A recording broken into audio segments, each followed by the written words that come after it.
itinuturing ng DOJ na pugante, fugitive si Senator Bato de la Yes, Rosa. Pero yes. sabi niyo nga po sa kampo niyo, hindi siya fugitive, hindi siya pugante, hindi siya masasabing pugante dahil walang kaso po sa kanya.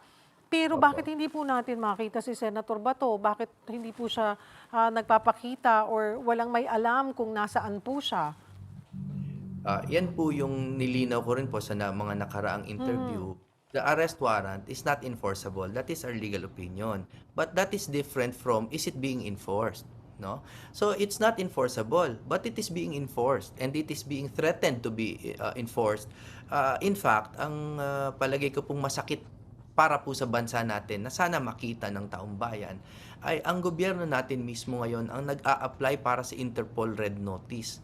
Alam niyo po mabigat 'yan, 'no? Kasi usually po ang nag-a-apply niyan yung mga ibang bansa na either kalaban natin or sinusubukang kunin ng ating isang citizen, 'no?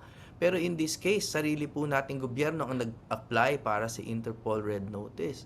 And ang Interpol Red Notice iba po sa diffusion niyan, ha. Ang Red Notice po, ang General Secretariat po ng Interpol ino-authorize 'yan, pinapadala po 'yan sa 196 na mga bureau, no?